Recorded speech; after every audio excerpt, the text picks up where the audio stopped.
Okay, good afternoon to all. In the previous lectures, you have already gone through the theoretical part of light detection and ranging for both the uh, regular TLS or ALS LiDAR and Spaceborne LiDAR. In this lecture, we will be going through some demonstration of how you can process the TLS point cloud and Spaceborne LiDAR. So some basics which you have already gone through. So LiDAR comes under the type of active remote sensing. And so the basic principle of LiDAR is that the instrument fires a pulse of laser, which then travels and hits the target and returns back. And based on the time which it takes for that laser pulse to travel, the distance is determined of that object. And many such observations are made simultaneously to construct a 3D model or to get a understanding of this structure of the target uh, entity. So there are different types of LiDAR: aerial, UAV, spaceborne LiDAR, and on the bottom left you will see TLS, and the next to it is mobile laser scanner. So TLS is one which is mounted stationary on one place and it does the scanning, and then you continue to scan it from different positions to capture the whole object. For example, if you want to capture building, then you have to take it from multiple positions. Whereas mobile laser scanner is like you hold it on in your hand or you mount it on a vehicle, and you can travel with the mobile laser scanner, and it will keep on collecting the data and automatically uh, co-registering it based on SLAM. So here first we'll see a quick demo on terrestrial LiDAR, which is TLS. So these are some softwares which are used for processing the point cloud data. So the TLS LiDAR data is also commonly known as point cloud data. So Anaconda, Python, R are the commonly used tools, and then this is Cloud Compare software, which is available on the internet. It is open source software, so you can download it and you can maybe try some analysis or uh, some operations on your own.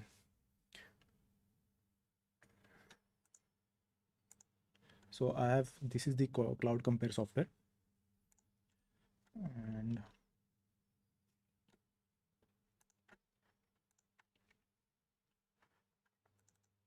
I have some sample data for which we will be doing some processing.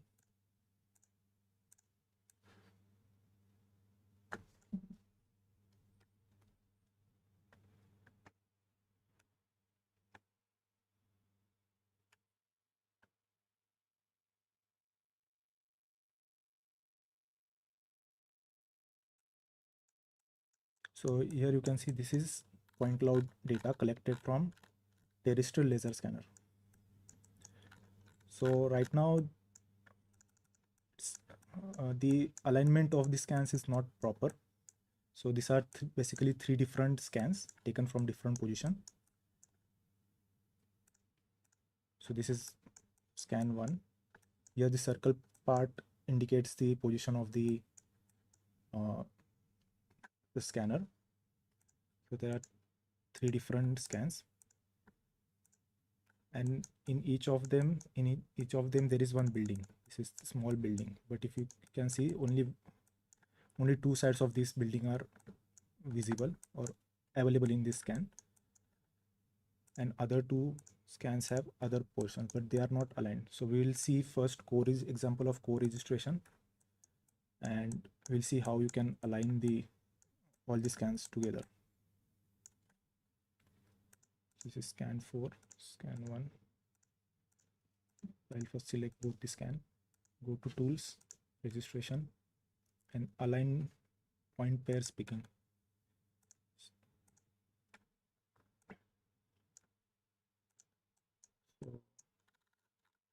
Now we have to select common points which are available in both the point clouds or scene. So I'll select the corners of the building.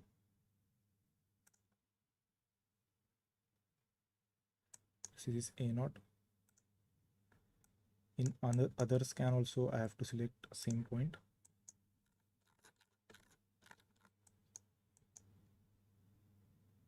This is A0 on the another scan, R0. Then you can select this point over here and one more point here.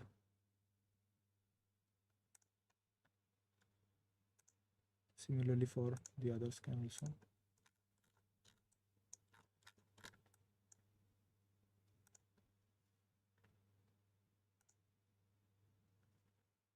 Minimum 3 points are required for alignment, and once we have selected 3, we'll click on align. So now you can see both the scans are aligned together. Initially we had only 2 sides. Now from the scan 3 we have got the third side also. Now the back side of the building is remaining, so that also we have over here.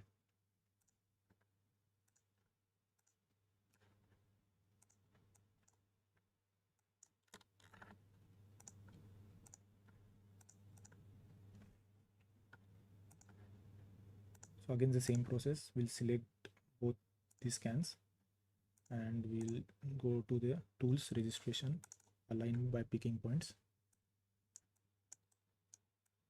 Now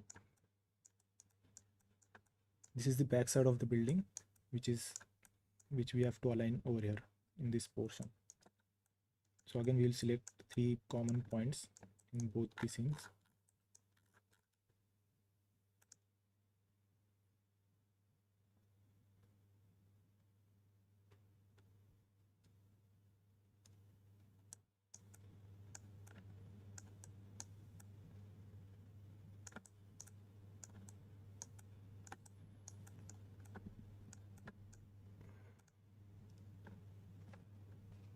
So we have selected A0 and R0. Then A1 and R1.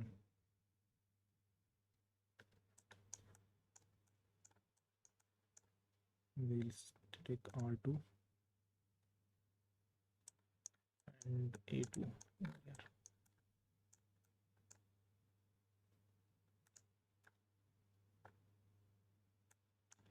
After selection of 3 common points, we'll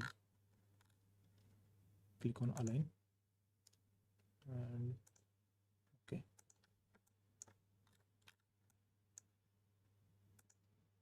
So now we have got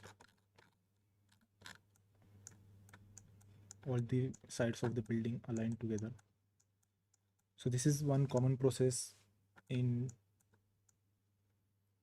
point cloud processing, especially the TLS one, where you have to manually do the co-registration by selecting common points in the dataset.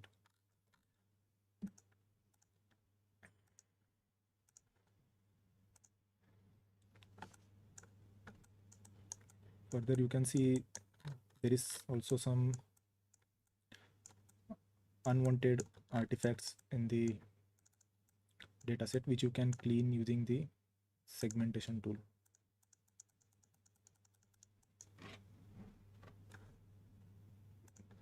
While taking the scan, some people were walking by, those you can remove manually.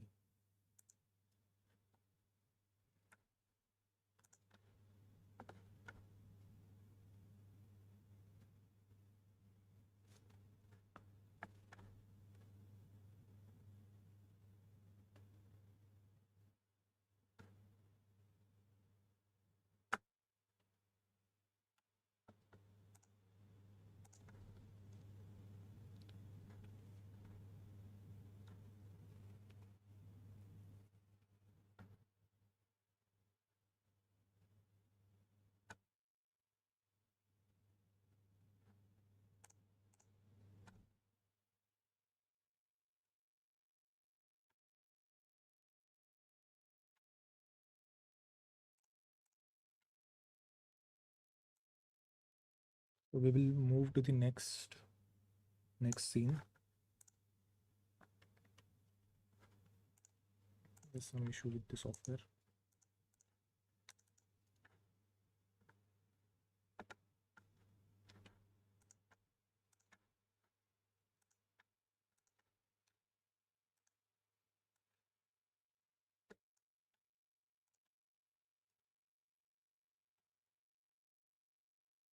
This is another point cloud collected using TLS.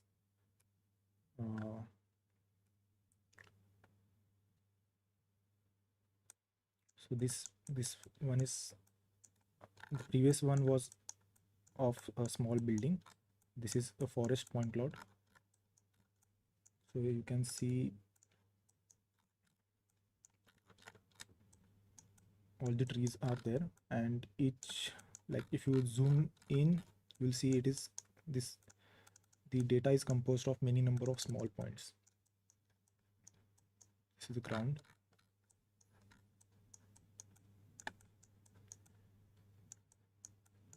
So if you right click on the content window, the file which we have, so you can see there are roughly 24 million points in this point cloud. And you can also view the dimensions over here. Box dimensions, if you see, it's 38 meter on x-axis, 39 meter on y-axis, and 27 meter on z-axis. That is the height. So likewise, LiDAR data is useful for measuring the physical properties of the scene, like if you want to measure the height of the tree and all. So this scene has been classified already. So if you select, it has many different scalar fields, like ground is there. When you select ground, it will show the ground is shown in different color, and the vegetation part or the non-ground part is shown in different color. Similarly, there is cluster ID, where every individual tree has been segmented. So this pre-processing has been done already, because the it is a time-taking process, and it is beyond the scope of this 1 hour lecture. So I'll also show you how you can measure height. So using point picking tool, you simply click on one particular tree. It will show you the ID of that particular tree. For example, this is 8. Then we can go to the points filter tool. Here you can give range 8, and since you want only one tree, you can click on export, and we have that particular tree as segmented out.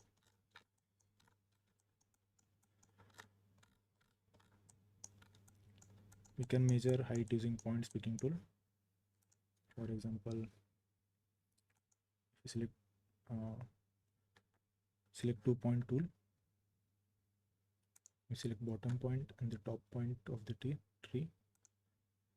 So it's showing 22.13 meter. So that is the height of the tree.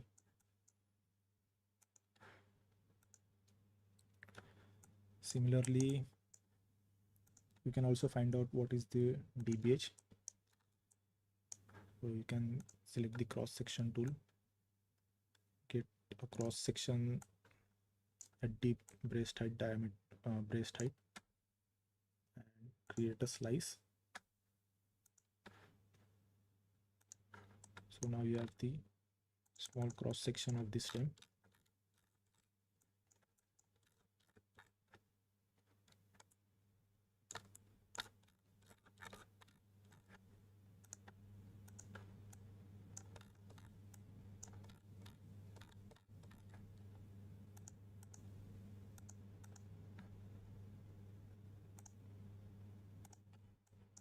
This is the stem cross section. You can measure the diameter or radius of this. Go to tools, fit circle. So it will automatically fit a circle to the stem, and it will give you the radius. So like this, the LiDAR data is very helpful for measuring the physical, for taking the physical measurements of any scene. It could be forest, it could be buildings, or it could be mining. In mining, it is very useful for measuring the amount of material or ore that was extracted by comparing the previous and the post extraction data and so on.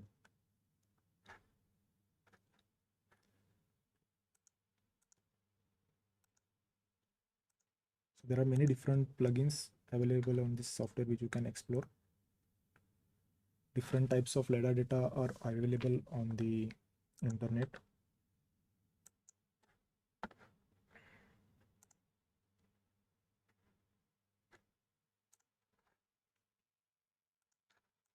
Now the difference between the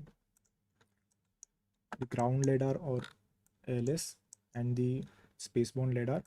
As you can see, this whole data which is composed of many number of trees. There are roughly 100 trees in this scene, and the dimensions are 38 meters by 39 meters. And if you compare it with the Spaceborne LiDAR has footprint of 25 meter diameter. So Spaceborne LiDAR is very coarse and it is meant for global level missions, whereas the TLS or ALS LiDAR gives you very high resolution point cloud of your target area. So moving next.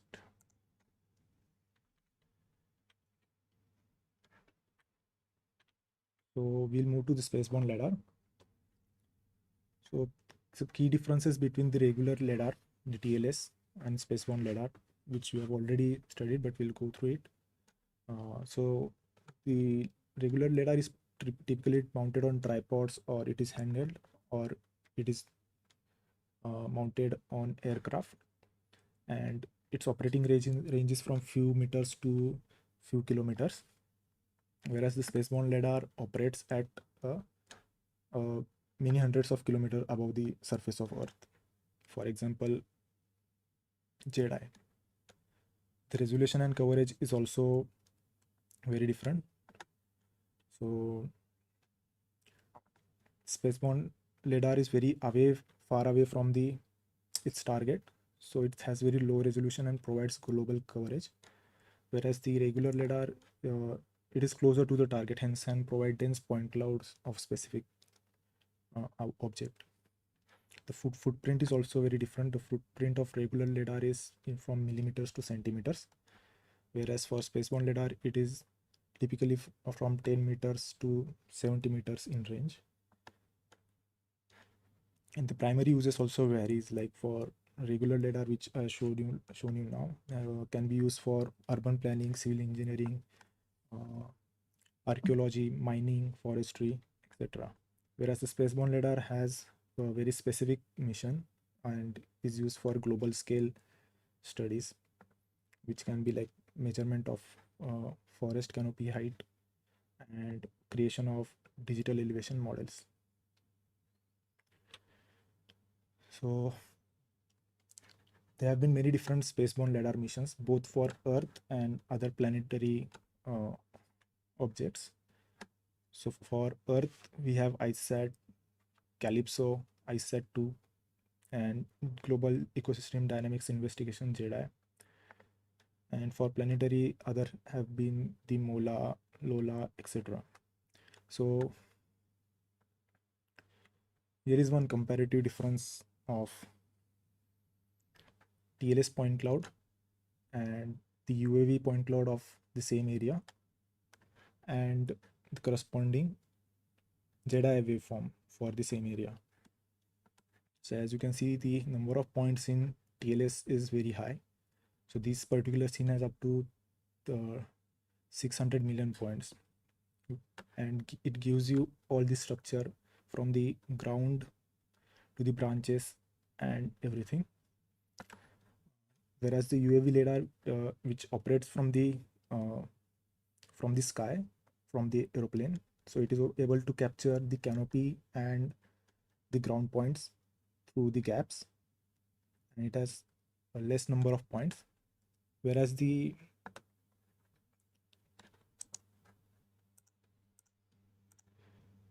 Spaceborne LiDAR, it is very coarse. It has very large footprint of 25 diameter. So for each of this scene, it will give you only one single waveform, which can be used to measure the representative height for that particular patch. So this wave, if you see this waveform, so this is the ground return, this is the canopy return. So if you take roughly, if you take the difference between them, so from here, from 830 meter up to 850, you can say. So it is a difference of 20 meter in height. So the forest canopy height in that particular area is expected to be 20 meter something.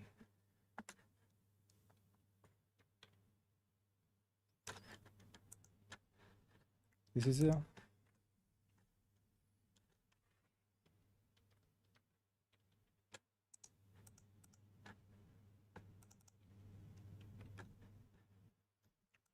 a short video on the GEDI. So hopefully you can understand the Spaceborne LiDAR, especially GEDI, better from this video. USGS, Science for a Changing World, in cooperation with NASA.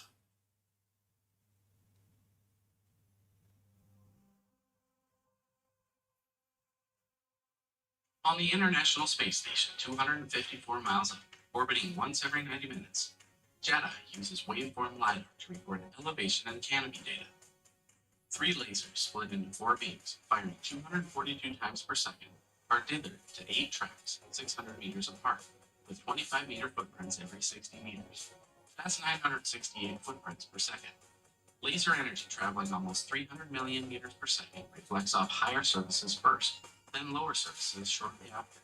The tiny delay is detectable by GEDI's telescope sensor, which records the intensity of the reflection over time and uses the known speed of light with other variables to calculate a waveform documenting the reflective density of the footprint at various elevations, representing the surface below. Users can process these data into maps illustrating ground elevation, canopy height, and other surface characteristics. So this was a small short intro to GEDI. Now we'll see how you can download and process the GEDI data. So GEDI is freely available on NASA Earth data portal.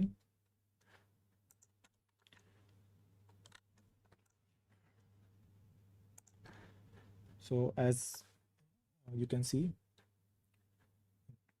there are multiple lasers mounted on the GEDI instrument.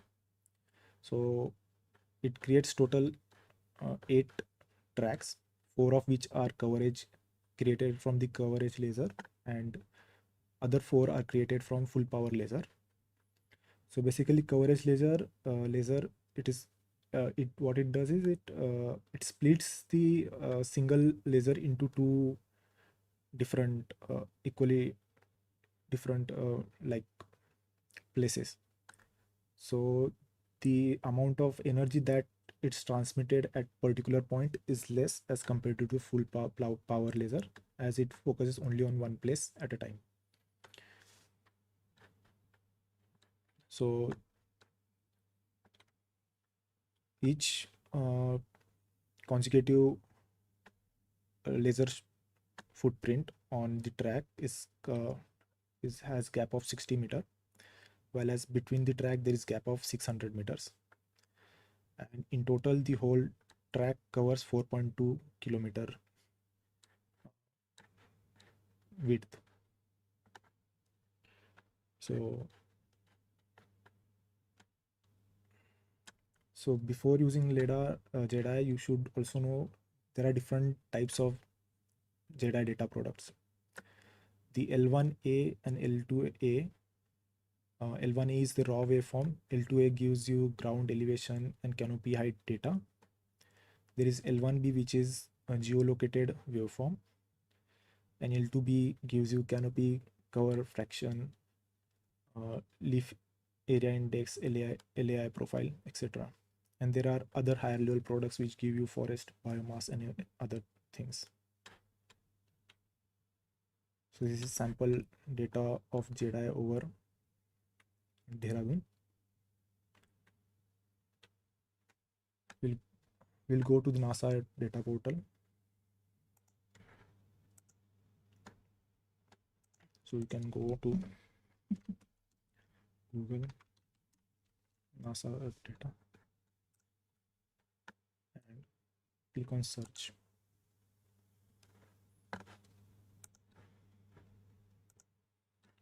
And in the search you can type, on the portal search you can type GEDI. Then it will show you all the different GEDI products that are there. So you can see a GEDI L2A, which we saw it has elevation and height metrics. Then there is L2B, which gives canopy cover and vertical profile metrics. There is L1B geolocated waveform data, and there is above ground biomass data also, which is L4A. We'll quickly see how you can download the data. Zoom to your area of interest.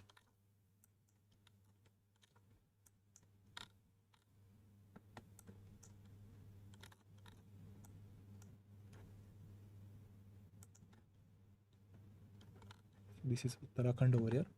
I'll create a bounding box.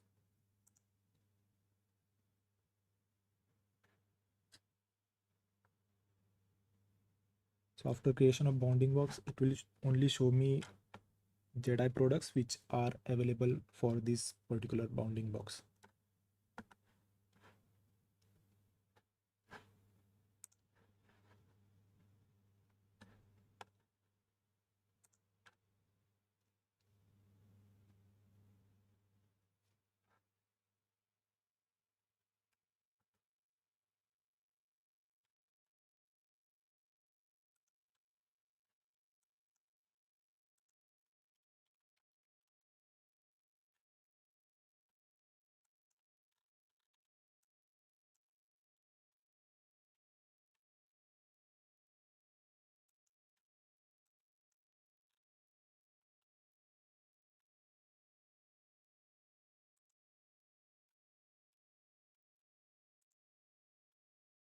There appears to be some problem fetching data from the website.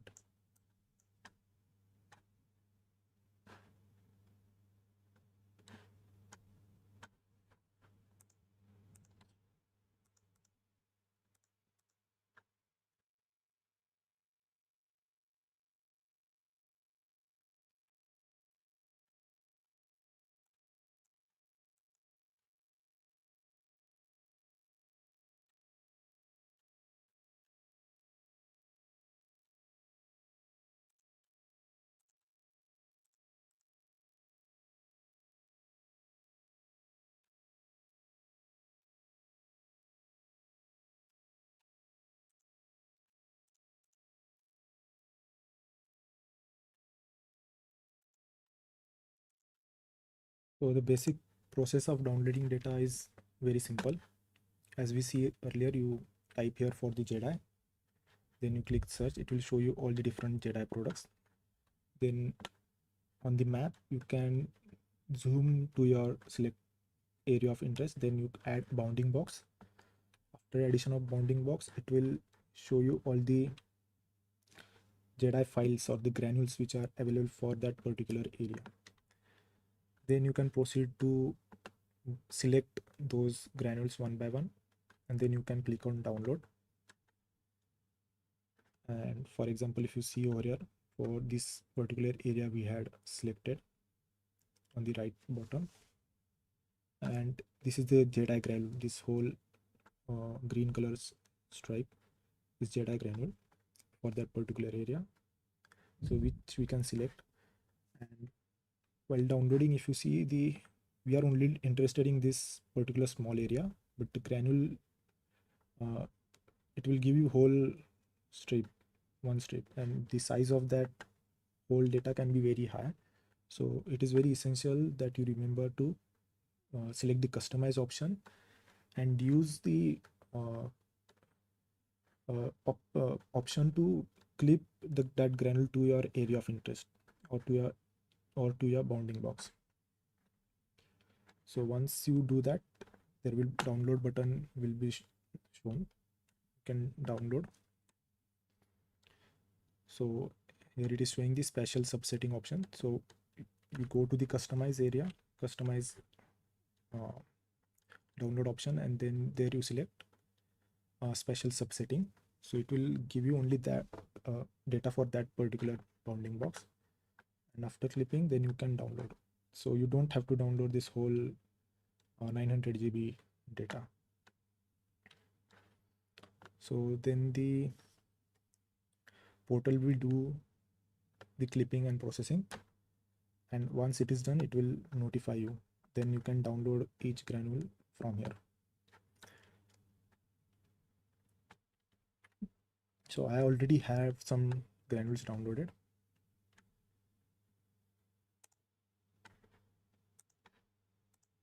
So here you can see the bounding box is created. I will select L2A product. So these are all L2L products which are available for my study area, my area of interest.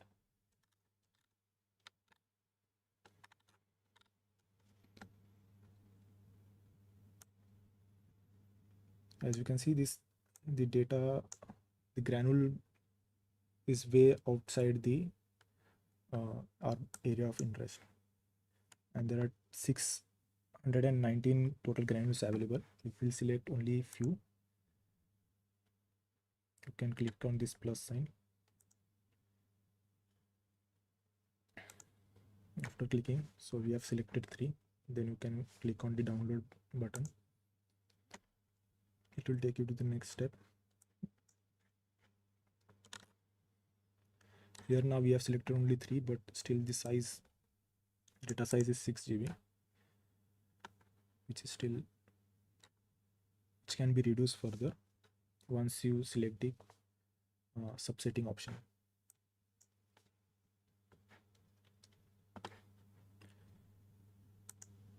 So I'll select it customize with harmony, and then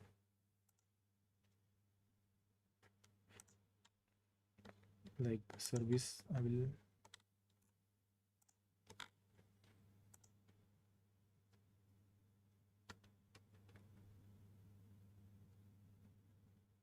set subsetting by bounding box or polygon shape files.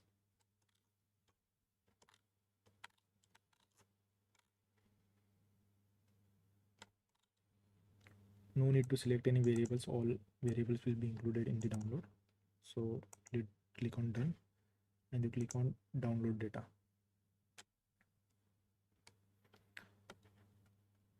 So now it will start processing all the files which we have selected. Once the processing is done, it will notify you. Then you can proceed with the download. It will give you the links which you can download, from which you can download. So I already have some granules downloaded.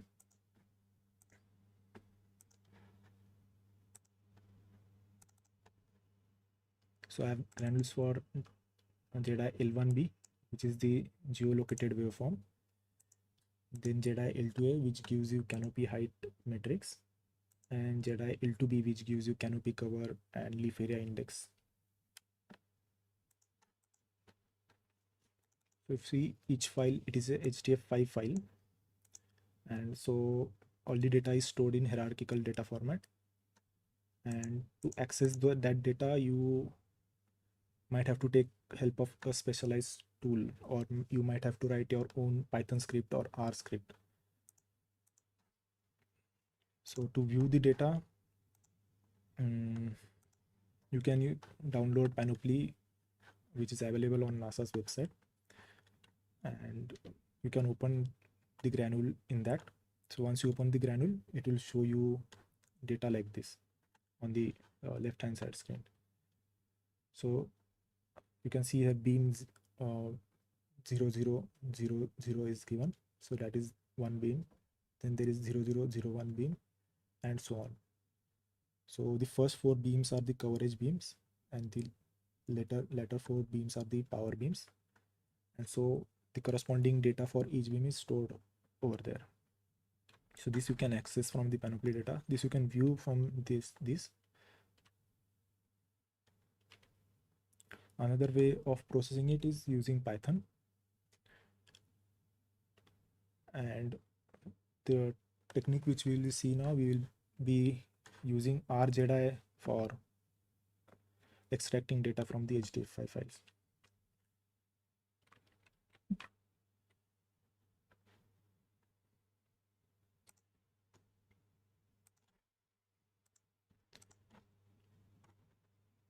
So already I have R script ready for that.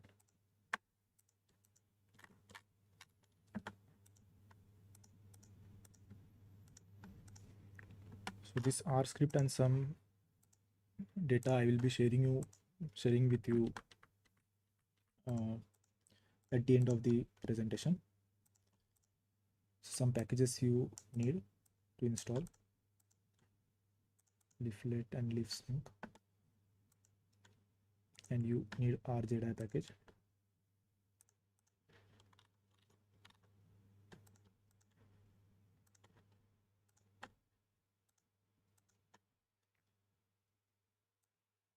So many different functions are available in this package. For example, this read level 1b function, in which you can specify the path of the file for the L1b data. So the path, the folder I have given, which I have over here, L1b, and in that there are multiple files. You can select any file from this and copy the name here, and then if you run, it will load all the data from that HDF5 file.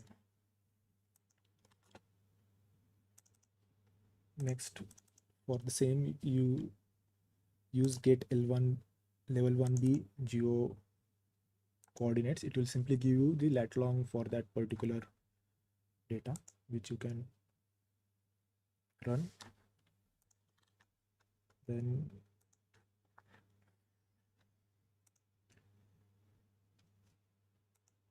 you can save those lat long in a shapefile. Okay, so I have stored all the extracted data in GEDI L1b.shp file.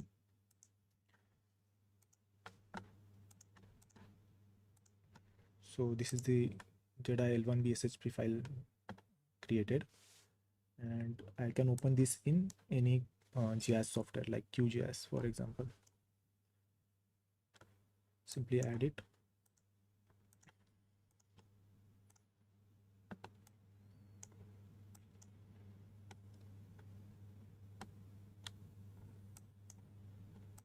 So this is the GEDI data for this particular area.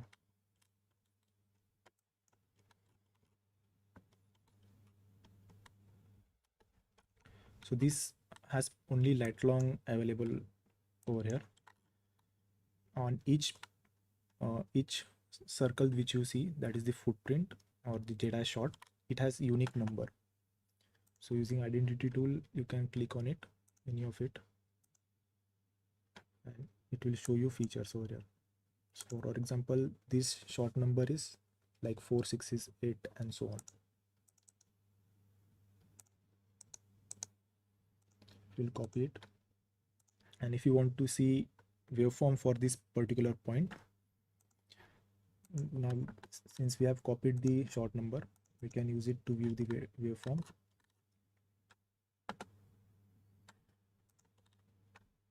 The next get L1b waveform function you can use. You simply copy paste the short number and it will extract the waveform for that particular area. So on the right side, if you see, this is the waveform for that particular area. So it's not very, you can see it's little noisy. So this can happen sometimes. Not all the data is, not all the waveforms properly give you the ground and canopy return. So we'll try another shorten, copy this.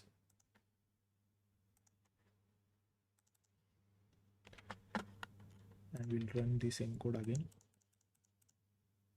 So this also has a lot of noise.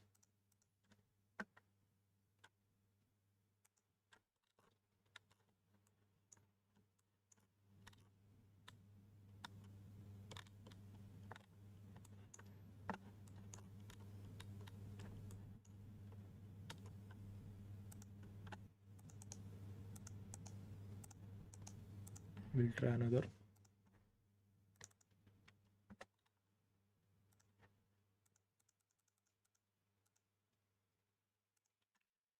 So if you see over here,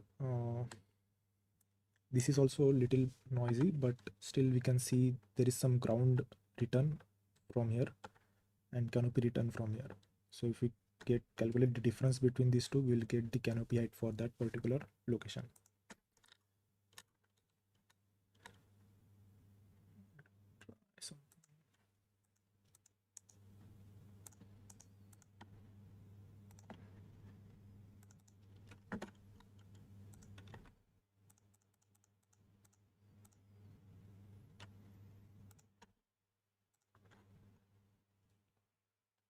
So here distinction between ground and canopy is not much there.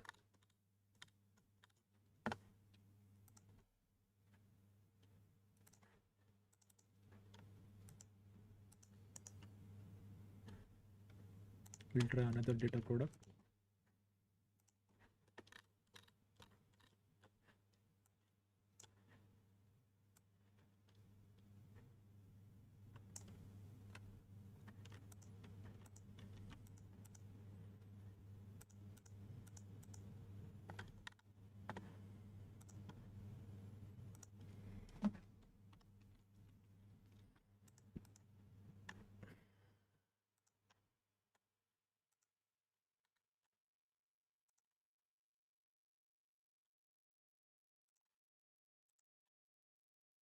So this is the new file. Just saying.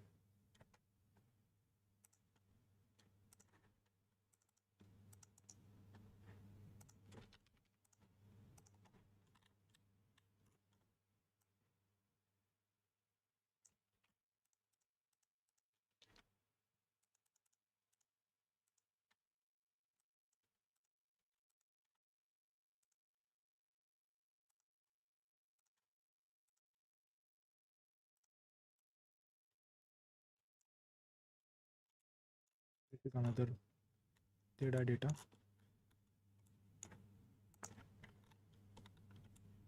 We can select point over here. So now this is a short number and copy it, and hopefully, so in this you can see there is clear distinction between the ground and the canopy return. So likewise, the difference between two can be used to measure canopy height. Apart from that, the higher level GEDI products like label L2A, it gives you pre-calculated canopy height metrics, so you don't have to do the waveform processing yourself. So I have L12 file name given over here, which is there in the L2A folder. And we'll simply run it. It will extract all the canopy height metrics for us.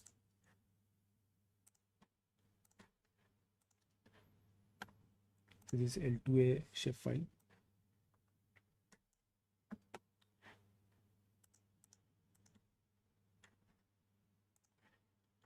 Now if you click on particular point,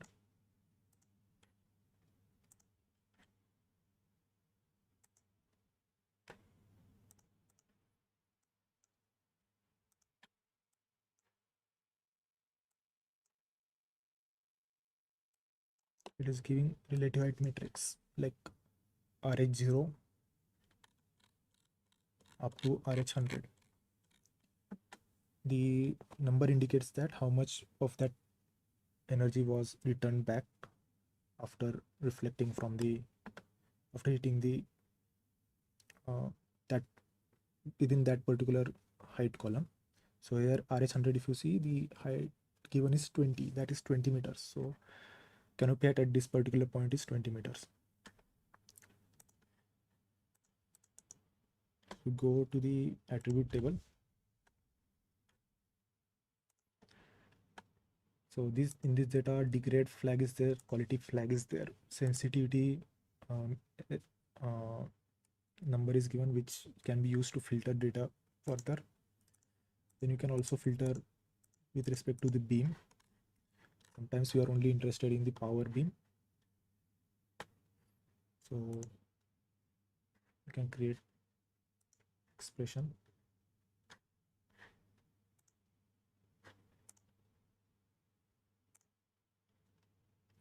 Suppose we are only interested in power beam.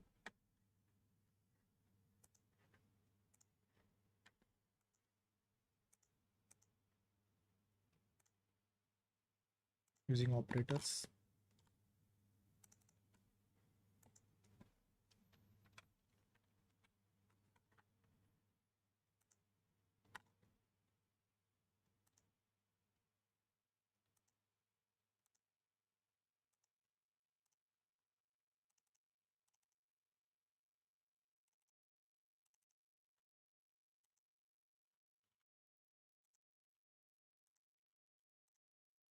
We will select power only beams.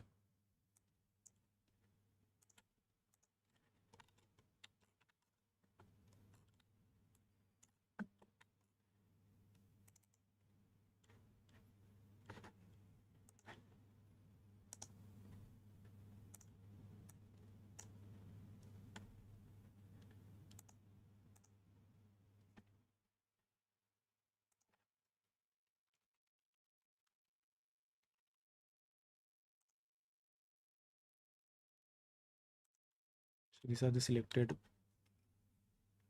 beams that we have. Further, you can go to the symbology and use the graduated scale for showing height. We'll select RH98 over here for RH100. See if so here the red color shows the height at that particular point. So once you have data in shapefile format, there are different number of ways you can process the shapefile.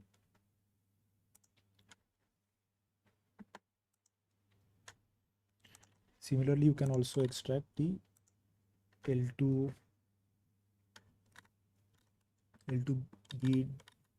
data, which gives canopy cover and everything.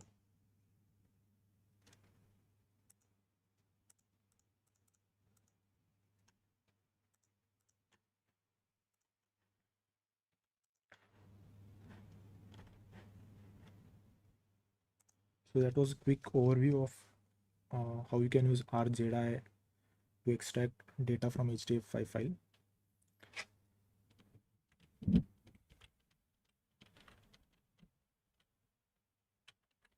So quick repeat for GEDI data. You can go to NASA Earth data portal by searching for GEDI. You can download the GEDI for your particular region, and then you can use R to extract the individual short information in the shapefile format.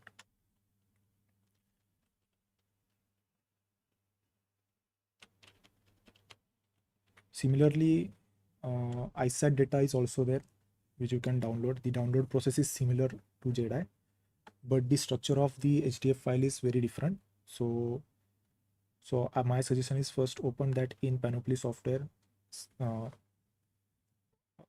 and then study the hierarchical format of the data, and then you can extract all the data using R or Python. So this was a quick overview. Actually, there are many things in this. So you can use this link, Google Drive link or QR code, to download the R script so that you can practice this on your own. So that's it from myself.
Okay, welcome all. Today is the lecture on the concepts of the SAR interferometry. Why the SAR interferometry is required actually? So, there are different application of the SAR interferometry. So, first application is like the creation of digital elevation model. So, in this lecture, we are more concentrating on the how we can create the digital elevation model from SAR interferometry. Another application like we can measure the land subsidence, coherent change detection, earthquake analysis, volcanic analysis, landslide, and the glacier movements, and we can have the moving target velocity and snow water equivalent. So these are some of the primarily application of the SAR interferometry. So how we can generate the dam through the remote sensing? So we are having different techniques, like we can have from photogrammetry. So already we have some lectures on the photogrammetry, how we can generate the dam. And we have the interferometry, which is used by the InSAR pair, and the diagrammetry. So normally the photogrammetry is used by the optical sensors, like if we are having any like cartosat, we are having the stereo images, and from there we are using the photogrammetry technique to generate the digital elevation model. Now for SAR sensor, so SAR sensor can also be used for generating the digital elevation model through the SAR interferometry and radargrammetry. So in interferometry we use the phase information, which is actually acquired by the SAR sensor, and in case of the radargrammetry it is using the amplitude information. So just like photogrammetry, we can do the radargrammetry where we use the concept of parallax to generate a digital elevation model. Another non-imaging techniques we are having like LiDAR, sonar, and altimeter, which is actually generate the height values, but not in the form of the we can have the images. So it is like a point cloud data. So it have the only one dimension point cloud data like XYZ values. So that type of techniques, imaging and non-imaging techniques are there in the remote sensing, some of the techniques which is used to generate the dam. So in this lecture we are more concentrating on the SAR interferometry. So before going to the SAR interferometry, let us see what is interferometry. So we can understand the concept of interferometry from young double slit experiment. So this experiment was carried by the scientist Thomas Young in 1801, where it has shown the interference of the light waves actually. So what he has done in this experiment, he has done the two slit where the light waves are passing, and due to these two slits it causes a path difference between the two waves. So this path difference will introduce the phase differences between the waves, and due to this phase difference the light waves from two slit do interference. Okay, so due to this interference where the phases are matched or added, so we are having the bright fringes, and where the waves are out of phase, there we are having the dark fringes. So we are having a pattern of dark and bright fringes in the screen in this interferometry experiment. So two waves can interact to give brighter light, which is called the constructive interference, where the phases are add up, and it is also giving the dark light or dark patterns which due to the destructive interference, which is where the phase are not in coherent, or we can say out of phase. So there the phases differences are happening. So here we are having the bright and dark fringes in the screen. Okay, so now the same concept we are using in the from the space. So there we are using an active sensor which is called the synthetic aperture radar. So in the from the space we can acquire the same area from slightly two different positions. So it can be have same SAR also, or we can utilize the SAR in the repeat pass mode also. So in the SAR interferometry, data is acquired at two different positions in a displaced orbit, so that the waves from there interfere to produce a interferogram on the Earth surface. So in this diagram, we can just see there these are the two position of the SAR instrument, and it is seeing a common area. So in this area, due to the phase difference between these two waves, there are the fringes which is in the form of dark and bright fringes. So how we can define the SAR interferometry? The SAR interferometry is an imaging technique in which two or more SAR acquisitions are required over the same area by the same SAR, almost same imaging geometry, and the most important thing, it will exploit the phase differences. Essentially looks at the difference in phase between the two coherent measurement and deduces the distance information from this. So here in the space there is an interference, and in this interference is causing the dark and bright fringes.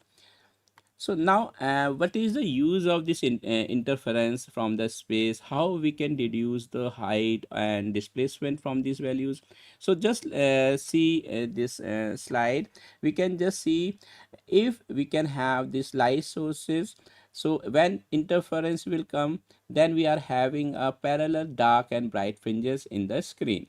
So just if we like if we will do the deformation in the screen, so you can just see the fringes will also get deformed. Okay, so and the information actually of deformation is captured in the interferogram. So you can just see if this is a flat screen, so we are having this very much good pattern in the dark and bright fringes, and but here we can just see this screen is deformed, so there is a deformation in the fringes also. So you can just see if we have this deformation fringes, so from this we can deduce the deformation in the terrain also.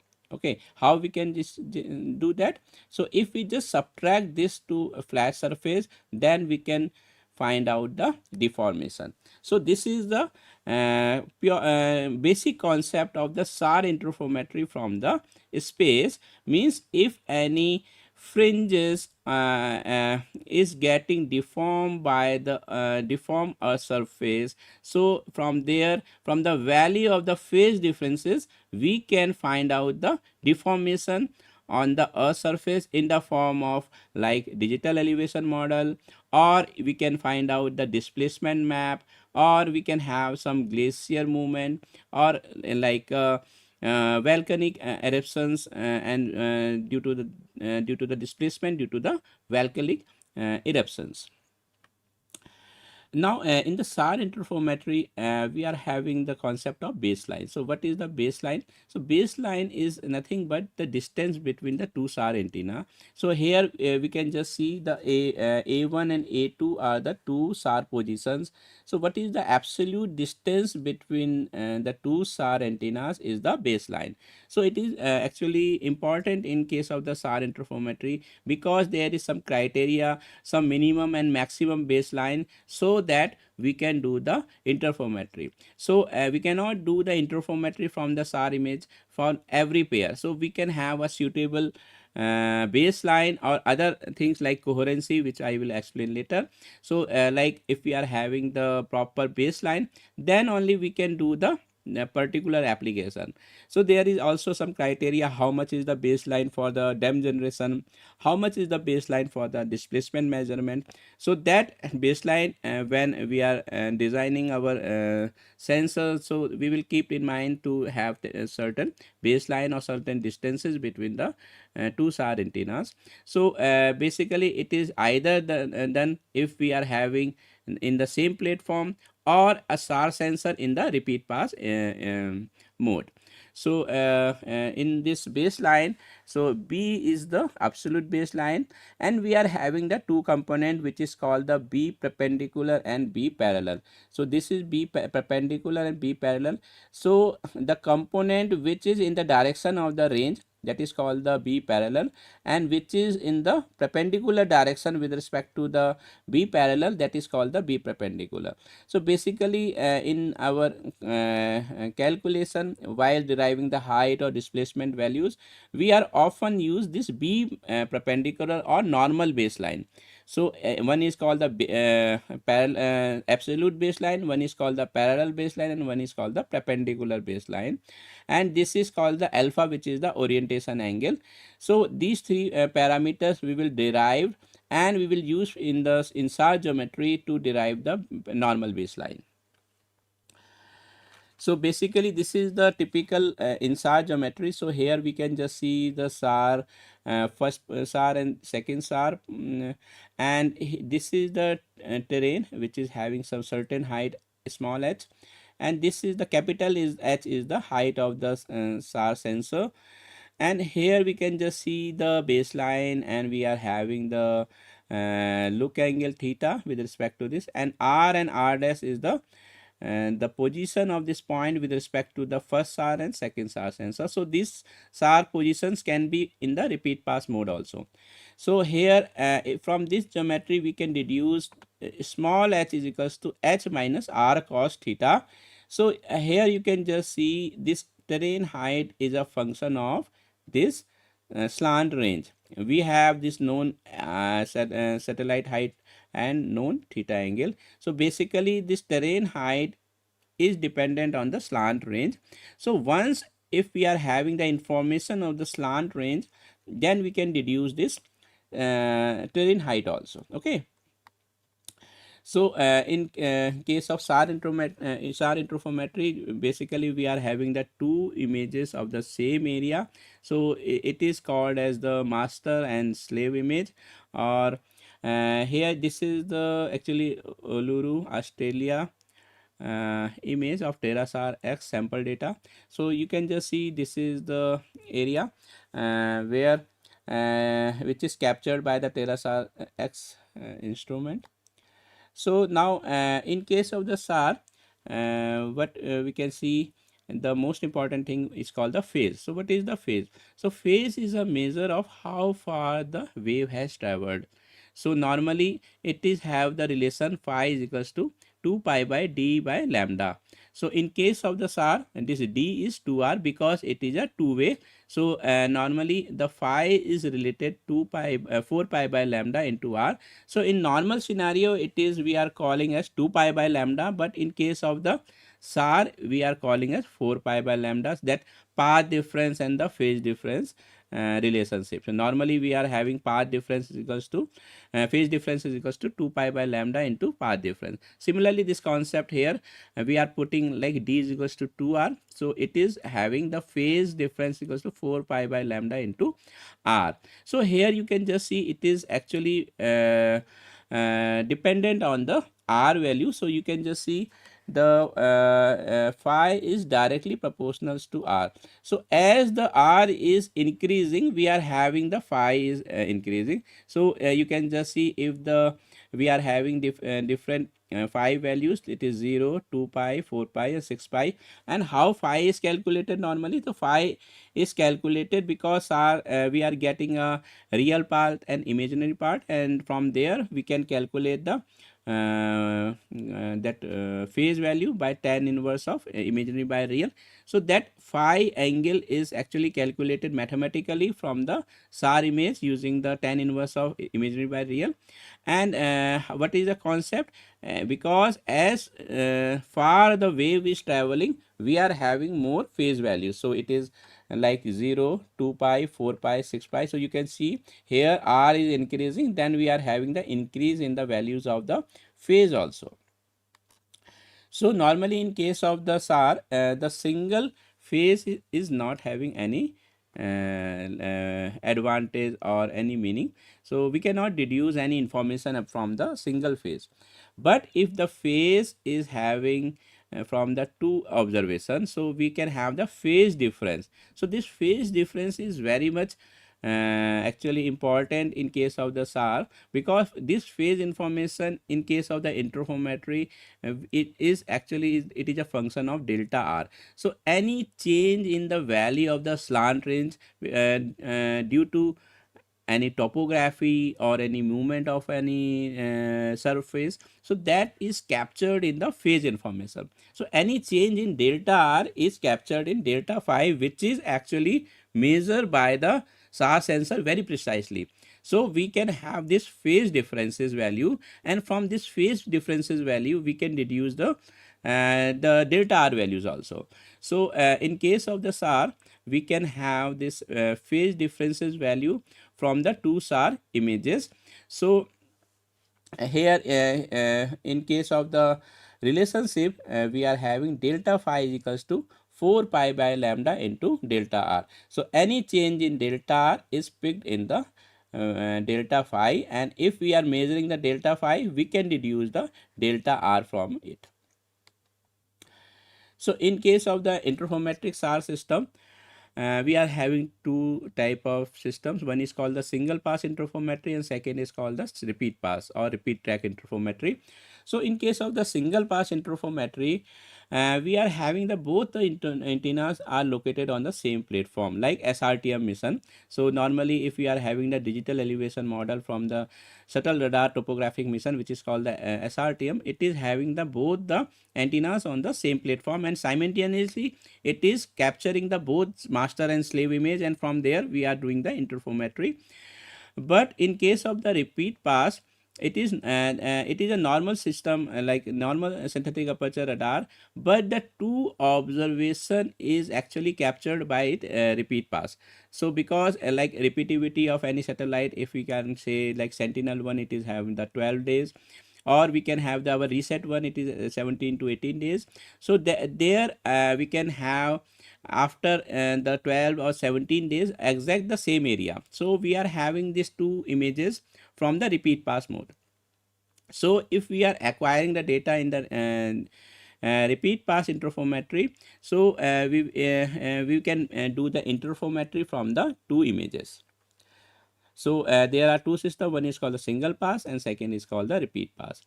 Now in terms of acquisitions, we can have like across track and along track.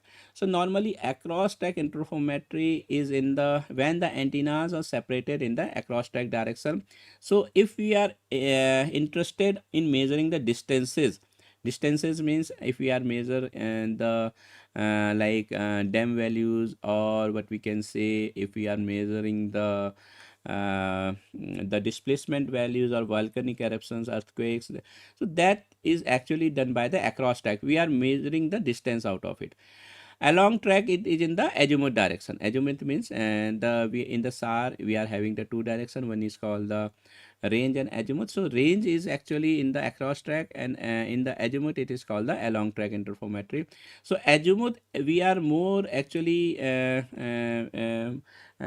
more interested in calculating the velocity. So if we are having to measure the velocity component, so we can do the along track interferometry. So now I will explain in the how we can generate a dam using the repeat pass interferometry. So based on the two image acquisition of the same scene from slightly displaced orbit of the satellite, we can acquire the two scene, and we can have the phase information from the two scene. Then we will have to subtract these two phases, and the subtraction of these two phases will generate the interferogram. So the phase differences can be related to the altitude variation for each position in the swath and enable to produce the digital elevation model. So first the two images, then we will take the difference, and from this difference we are having the phase difference, and from that phase difference we will calculate the delta r, and that from delta r we are calculating the height values, and that height values is actually the representation of the digital elevation model. So this is the basic flow of the dam generation. Like if we are having the complex SAR image 1 and 2. So first we will do the baseline estimation using the orbit method. So we will see the two SAR image pair are suitable for generating the DEM, or if we are having certain criteria. If it is fulfilling that criteria, then we will do for the co-registration, then interprogram generation, then flattening, then phase unwrapping, then phase to height conversion, and geocoding. So these are the some of the steps which is actually done in the SAR interferometry process. So first we will process the data to the SLC image. So normally we are having the SLC images, and we are doing the subpixel accuracy, and we can do the conjugate multiply to form the interferogram. After that, we will do the like flat earth fringes we will remove, and we will measure the coherence, unwrap phase we have to do. Then we can do the estimate the geometry parameters, and then we can convert the unwrap phase to the height. So now I will discuss the each step in detail. So first process is called the co-registration. So why the co-registration is required? So SAR interferometric pair actually are not registered due to the SAR geometry. So when we acquire the two scenes, so there can be offset in case of the range and azimuth, because we cannot have exact time from where the data should be cut in the range and azimuth direction. So we can have some mismatch. So due to this mismatch, we are not having exactly same area of the two scenes. So there can be of offset in the range and azimuth direction. So due to this range and azimuth offset, we have to register the two SAR data. So normally in the optical, we can do the registration, but that is at the pixel level registration, because we are measuring the phase information in case of the SAR. So we have to go in the subpixel level accuracy.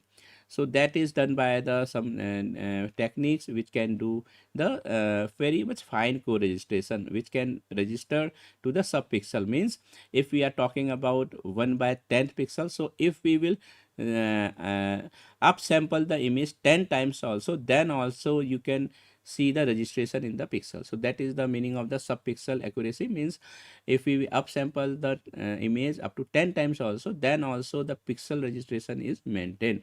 In normal pixel to pixel registration, if we will upsample the image, then there is not the registration is not happening in normal pixel based pixel to pixel matching. So you can just see there are two images, one is called master and slave. So you can just see there is the shift in the registration. So you can just see there is some in the range direction and azimuth direction. So we have to actually, what we can say, we have to register these two master and slave image.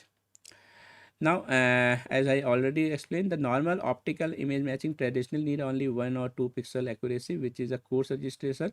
But in case of the SAR, we are going to subpixel accuracy, and which is called the fine co-registration. One offset is not accurate. So normally in the optical, if we are having one in the range and one in the azimuth side, one single value, it is not actually enough. So we are having the multiple values in the SAR images, and from there we will fit a second order polynomial transformation to do the subpixel level accuracy. So you can just see after doing the co-registration, here the two images are actually registered. Initially it is not registered, and now the two images are registered. So when they are registered, after then only we can do the phase difference value. So earlier I have explained, like we have to take the phase difference of the two images, master and slave. So if we will do this phase difference before the co-registration, then nothing, no interprogram will generate. But after doing the fine co-registration up to the subpixel image registration, then we can just do the phase difference. So how we can do, we can just do the one image and then complex conjugate of another image, and then we can generate the interprogram out of it. So this is the formulation of the interprogram generation here. So if we are having the two y1 and y2, if we will multiply in this fashion, then we can have the interprogram in it. So for generating an interprogram, two SAR images covering the same area are multiplied in the complex fashion.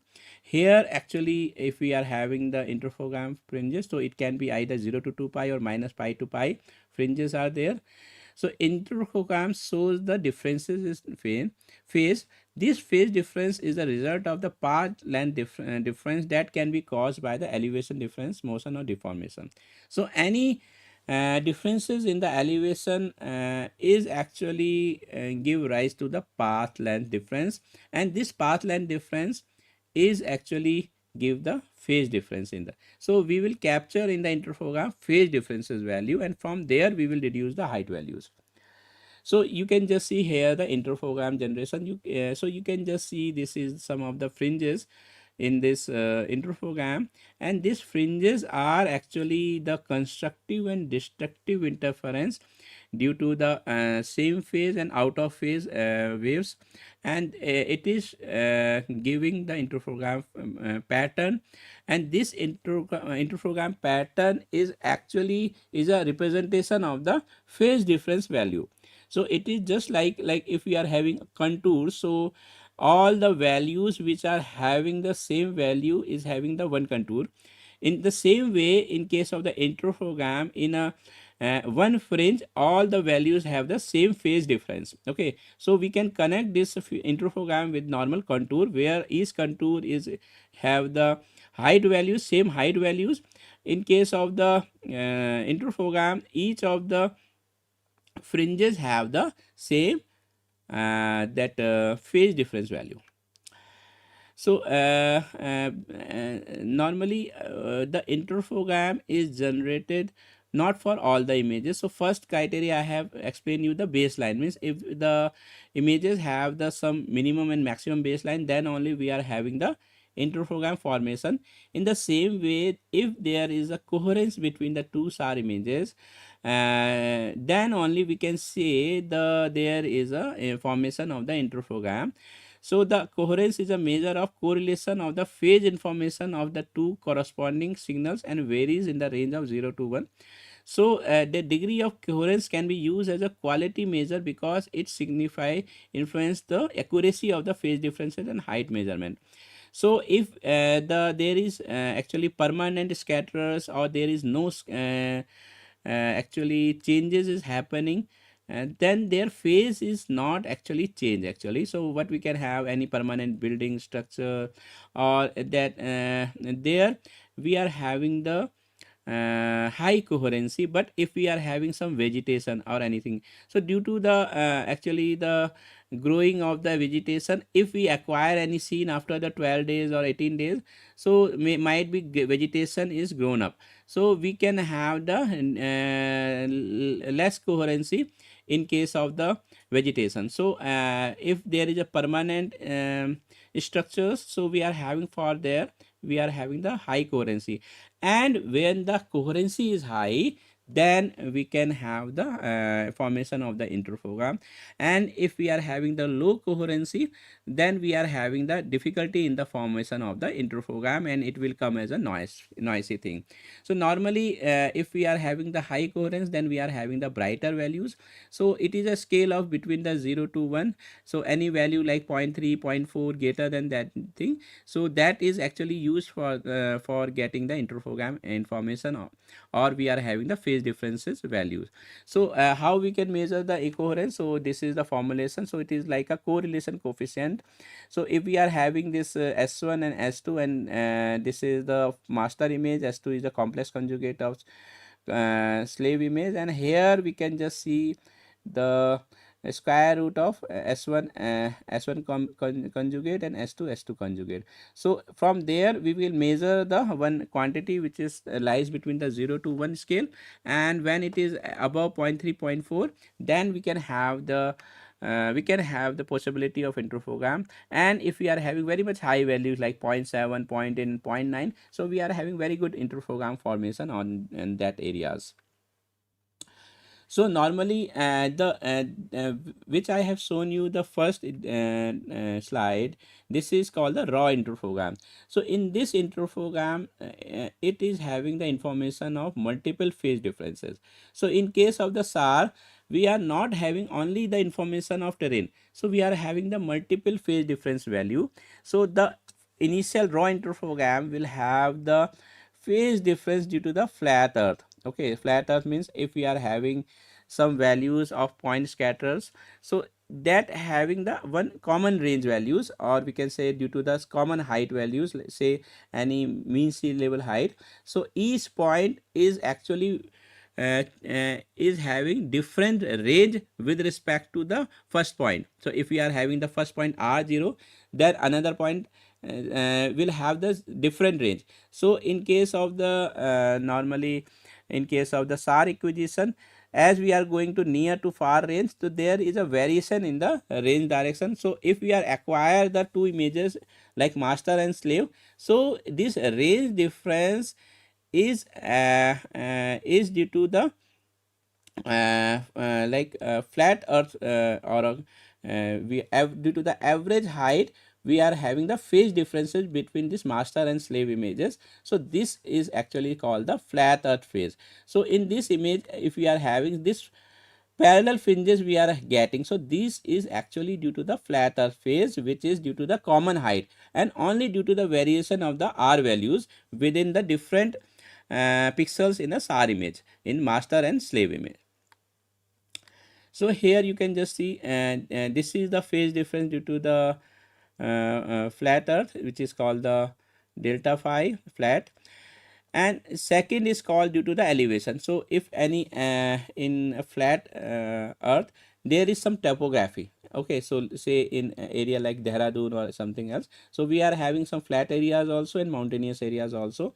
So normally in the flat areas we are having the fringes due to the flat earth phase, and where we are having some elevation like topography, so due to this topography there is a variation in the range value. So due to this variation in the range values, we are getting the topographic phase. Okay, so that is due to the height values, we are having the phase differences. So why these phase differences are happening? It is only due to the difference in the range measurement. So range measurement can be due to the flat earth also, it can be due to the topography also, or the displacement also. Displacement means if any earthquake is happening, okay, or volcanic eruption is happening, so there is a displacement in the area particular. So in that case we are not interested in the elevation values, but we are interested how much displacement is there. Okay, so another is the due to the atmosphere also, because there we are getting from the space, and from the space if we are having from the ionosphere and troposphere. So due to there we are having some delays in the ionosphere and the troposphere, and due to this range delay there is called the phase delay also, and due to this phase delay it is also introducing some fringes.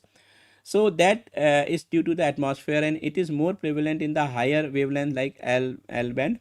So there we are having the atmospheric phase, ionospheric or troposphere, and another is called the noise. Due to the noise also we are having some phase noise.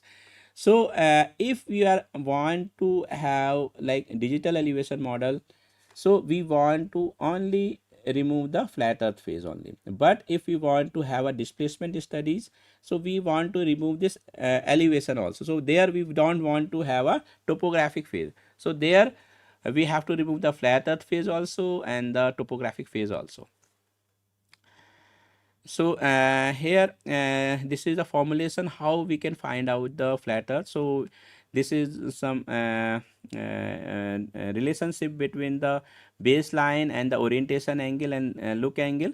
So if we want to subtract the flat earth phase, then we can compute this value, and this we will subtract the thing, and this is called the flat earth phase. So you can just see after the flat earth phase removal how the interferogram is looking like. So this is the before flat earth phase correction, and this is the after. So this is the before and this is the after. So you can just see the all the flat earth the parallel fringes due to the flat earth phase has been removed. Okay, so now only this information is there. So all these parallel fringes due to the flat earth phase are removed after the flattening. Now in this also here normally we are not getting the full phase. So normally if you in this figure you can just see if this is the elevation profile, so this is have the z value. So our actually if we are having the absolute phase, so actual phase should come like this.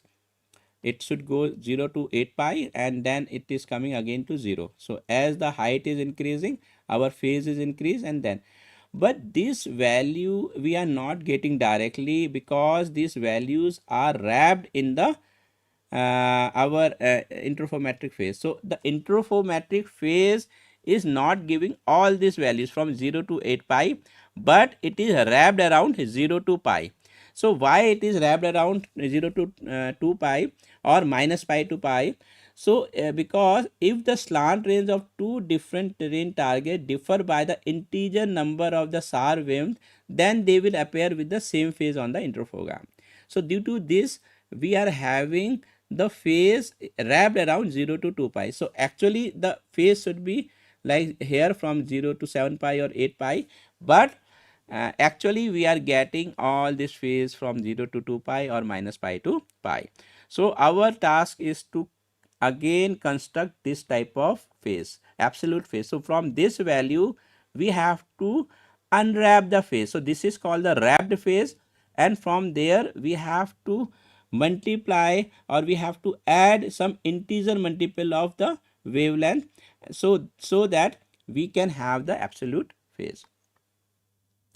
So so correct integer number of phase cycle that needed to be added to each phase measurement in order to get the correct slant ranges. So this is the formulation of phase unwrapping. So this is the phi is the wrapped phase, and we have to multiply the an integer in the 2 pi so that we can have the unwrapped phase. So we have to find out the this n numbers, how many number of times we have to add the 2 pi in it so that we can have the unwrapped phase out of it. So we are having the different algorithms like branch cut, least square approach, and we are having the like minimum flow algorithms, fringe line detection. So these are some of the algorithm in the phase unwrapping. So normally one of the thing is called the snafu, open source software which is used to unwrap the phase in case of the SAR interferometry. So it is used to generate the unwrapped phase if the from the raw interferogram, anything which is wrapped around the minus pi to phi, then we can use this snafu software which is used to unwrap the phase. So we are having a different algorithm like least square, branch cut, minimum flow to generate the unwrapped phase. So how the unwrapped phase look like? So you can just see this is the wrapped phase. So actually here this is the terrain profile. So in this terrain profile you can just see there are many fringes out of it. So actually these fringes are not actually representing the true height values. So it is representation of only to 0 to 2 pi. So if these values we will unwrap it, so this value it is giving the true height value. So we are having the basically the three fringes. So from there we are having the actual terrain profile out of it, and from there we will have the we can convert the height values. Okay, so and normally if we want to convert from phase to height measurements, then we have to do the some calculation from this geometry. So here you can just see the h values and small h value and r values. So there is a geometrical relationship between the height values and the unwrapped phase. Okay, so from there we will establish a mathematical relationship to convert back the unwrapped phase to the height values, and that values is actually used to generate the digital elevation model. So after doing this thing, so we can have this height value. So this is the terrain height. So so here the brighter values, actually we can have the higher values, and the darker value it is representing a lower value. So basically these are all are the steps in the SAR interferometry. First we have to do the co-registration, then the interferogram formation, then we have to remove the flat earth phase, then we have to do the phase unwrapping. After that, that unwrapped phase we have to convert to the height values using the SAR geometry, and this height is actually is the slant range geometry. So as the SAR is acquired the image, it is in the slant range geometry. So can we use this height value directly? But because we have to use for another applications, but we cannot do directly this height values for another application, because it is not georeference. It is not in the earth geometry, it is in the SAR geometry. Here x direction is called the range and azimuth direction is the y direction. So from there, how we can go to the actually the georeference value? So that is called the geocoding. So what is the geocoding? So geocoding is actually use the SAR sensor model, which is called the rigorous sensor model, which is based on the range Doppler values, and a reference DEM is used, like any coast resolution DEM, to correctly locate the pixel to the earth geometry. So we have to do the geocoding of the DEM. So after doing this geocoding, you can just see this is properly oriented to the north, and to each of the pixel we can have the correct positions, or each of the height values it is in the correct planimetric positions. So we are having in this, we are having the latitude also, longitude also, and the height values also. So this is the DEM generation through our Indian satellite, which is called the EOS-4. So EOS-4, it is also called the Reset 1A. So here this is the DEM generated for the Alwar area. So we have taken the master image and slave image, and for that we have generated the digital elevation model. So the same methodology we have followed to generate the digital elevation model. So you can just see this is the master image, and it is the interferogram generated, and after the flattening how the interferogram so this is the terrain profile, and this is the flattened interferogram we can just see. So here this from this interferometry we have applied, and we have shown the potential for generating the DEM through our Indian SAR sensor, which is called the EOS-4 Reset 1A SAR satellite. Now going for the differential interferometry. So what is differential interferometry? Actually, differential interferometry, if we are interested in measuring the displacement.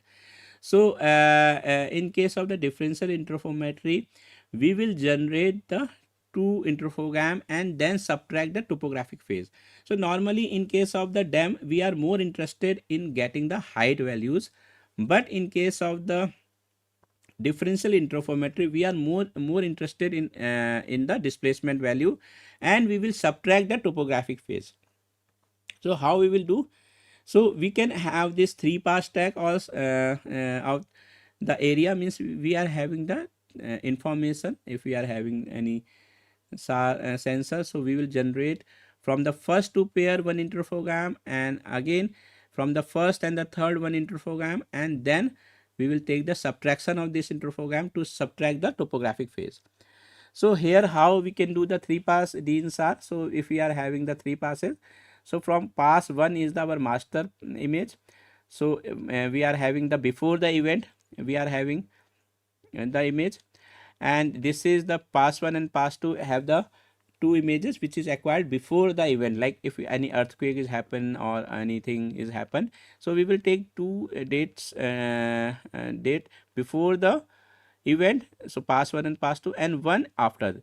So from pass 1 and pass 2 we will generate one interferogram which is having the mainly the height values.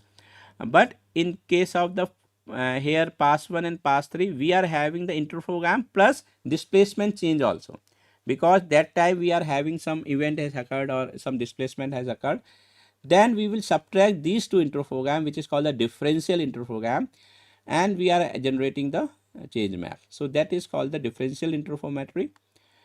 So here we can just see in this 3-pass.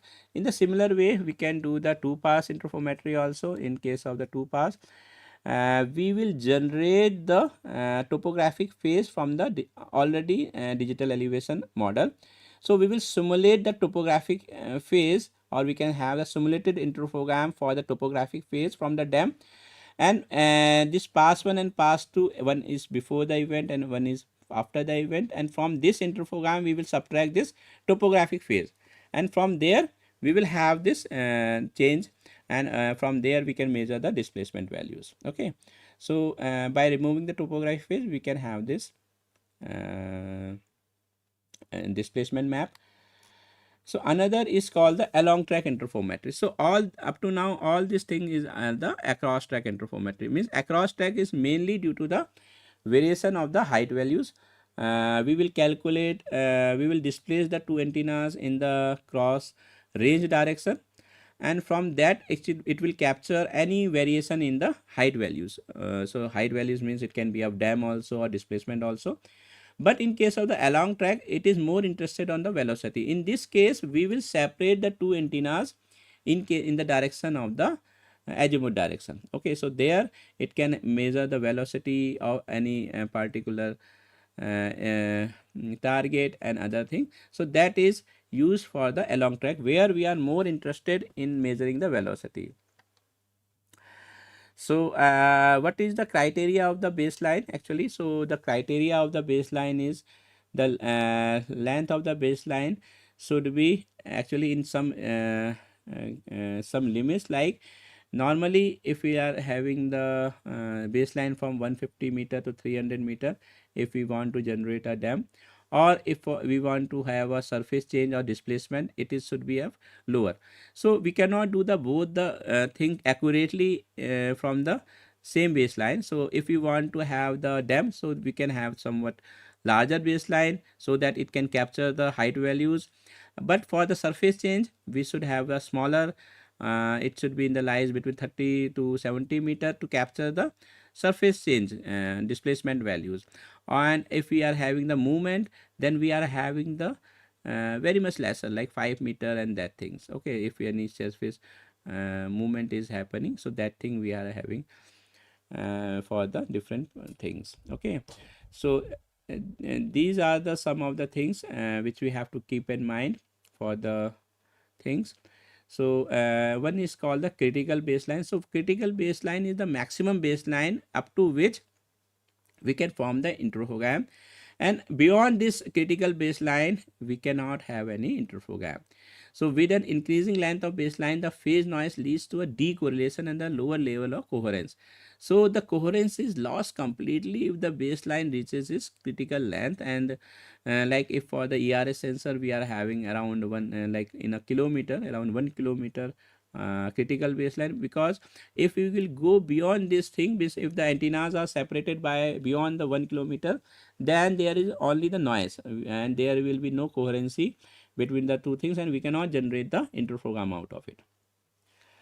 So already I have explained, this is the baseline limit, the sensitivity of the baseline to the height changes with the decreasing length of the baseline. So for the measuring the displacement, we are favoring that around 30 meter, or in case of the for the dam generation we are having the 300 meter or 150 meter. So interferogram with normal baseline greater than 450 meter are usually almost impossible to unwrap if no prior dam is available. So if we are increasing our baseline, then we are having the more in processing issues like unwrapping and that thing. So we can have some aid of the already dam. From there we can unwrap the phase and that things. Okay, so that is the some of the limits we should keep in mind to have the interferogram formation. Okay, so that's all from my lecture. This is all in the SAR interferometry which we have discussed. Like if we have discussed about the different criterias, like we have to have different baseline criteria, coherency, and because if you are not having proper coherency and baseline, we cannot create the digital elevation model. And we are having the different framework, which is like we have to co-register, we have to find out the baseline and other things, so that we can generate the intro program. Okay, so now I am ending this lecture. If you have any questions, you can just post it. I will try to answer after 5 minutes.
Okay, so we have got one question, like with increasing availability of high resolution SAR data, what are the current limitations in achieving near real time 3D reconstruction using InSAR, and how can AI and our data fusion help to overcome them? So normally, if we are talking for the near real-time 3D reconstruction using InSAR, so basically for InSAR, which I have explained you, it should have a single pass interferometry. Means we are having simultaneously we can capture the like master and slave image. So that is primary condition. Second, we have to if it is a very much high resolution data, so normally the high resolution data is actually having the very much high volume, and so we have to actually have the computational power also for processing the very much high resolution data, which is normally in case of we can see like NISAR data, it is of very much 25 GB SLC data it is there. So for that actually in the if we are getting the very much high resolution data, the data volume is increasing, so we should have a very much high computation. Secondly, if we can have some onboard processing things, like if we are having we do some of the processing in the onboard itself, and after that we will do on the ground. So that type of things we have to do for the near real time processing of the real 3D reconstruction using the InSAR. So basically it should be a single pass interferometry, and from there we have to do the high computation on some onboard processing, and the use of AI also, like some of the algorithm like phase unwrapping and this thing, which is actually took some more times in computation. So that can be solved some of the AI techniques, and some of the we have already some of the data sets. From there we can train the things, and we can do the some of the processing load lower, and from the AI techniques we can just do the processing of the InSAR in the near real time scenario. Okay, so that is the one question which is asked by the uh, participant. Okay, so I have not seen the much questions, so now I am just ending this consultation session. Thank you all to join this session. Okay.